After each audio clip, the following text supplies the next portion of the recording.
भार स्वीकारला आहे, पहिल्यांदा मंत्रिपदाची आणि ते थेट कॅबिनेट मंत्रिपदाची जबाबदारी आहे. काय नेमकं आज पहिलं वेलकम करताय, काय नेमकं त्याबद्दल सांगा. नाही, सर्वप्रथम तर आदरणीय नरेंद्रभाई मोदी, आदरणीय देवेंद्रजी यांचे खूप खूप आभार प्रकट करतो. एका तरुण कार्यकर्त्यावर त्यांनी एवढी मोठी जबाबदारी दिली आहे. कामगार खातं खूप मोठं आहे. आज पहिलाच दिवस आहे. आज आढावा घेतला. आता विभाग वाईज आढावा घेणार आहे आणि येणाऱ्या काळामध्ये एक चांगलं काम उभं करता येईल. 100 दिवसासंदर्भातला काही प्लॅन तयार केला आहे का? 100 दिवसासंदर्भात आता आजच आम्ही सुरुवात केली आहे. आम्ही तोच प्लॅन करायसाठी आज बसलो होतो आणि येणाऱ्या 100 दिवसांमध्ये बऱ्याचशा मंडळांचे आज पद रिक्त आहेत. नवीन त्याच्यावरच्या नियुक्त्या बाकी आहेत. बरेचसे धोरणं केंद्र सरकारकडे पाठवायचे आहेत. काही कायद्यांमध्ये दुरुस्त्या आहेत.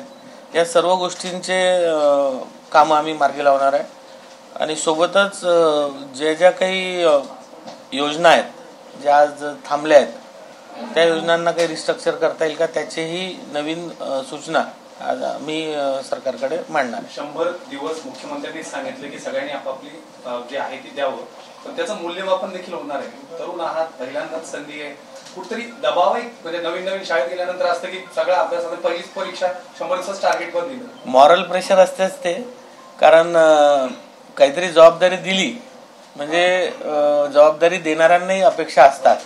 त्या अपेक्षा पूर्ण करण्याचं एक मॉरल प्रेशर असतेच.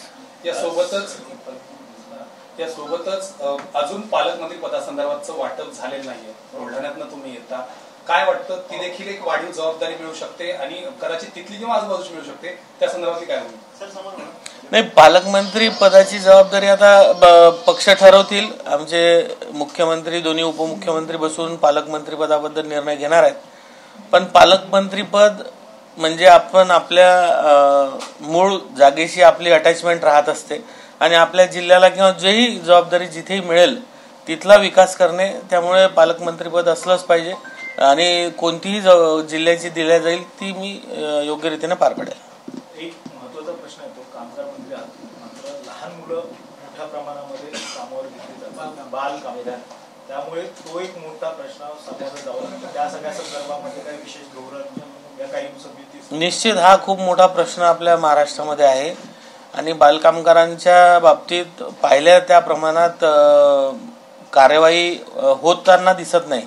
निश्चित त्या बाबत सुद्धा एक चांगलं धोरण कामगार विभागातर्फे तयार करण्यात येईल आणि बालकामगार हा विषय कुठेतरी थांबवण्यात येईल.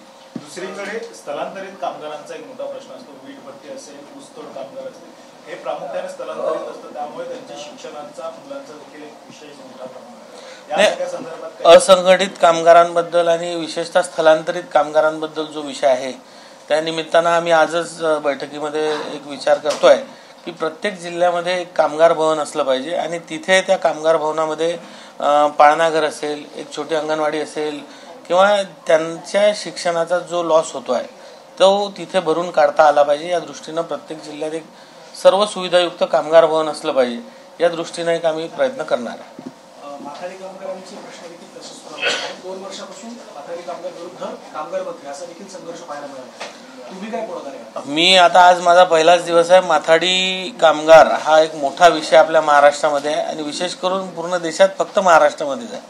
त्यामुळे या माथाडी कामगार मंडळांचे अजून सर्व नियुक्त्या बाकी आहे आणि या सर्व मंडळांशी चर्चा करून हा जो काही संघर्ष चालला आहे हा संघर्ष कुठेतरी संपवण्याचा मी प्रयत्न करणार. पहिलाच दिवस आहे, फार राजकीय नाही, पण तरी एक प्रश्न विचारतोच. ईव्हीएम वरून खूप म्हणजे ईव्हीएम सरकार किंवा असं हिनवलं गेलं, खास करून इंडिया आघाडी करून आणि राष्ट्रवादीचा शरद पवार गट असेल, उद्धव ठाकरे.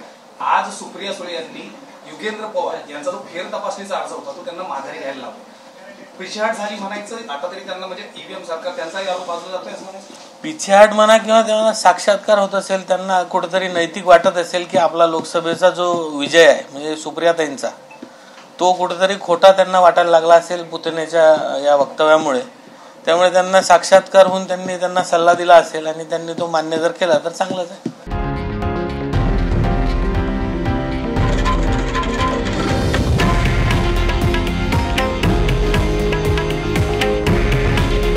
हे आहे देशातील नंबर 1 न्यूज नेटवर्क आणि आपण पाहत आहात TV9 मराठी.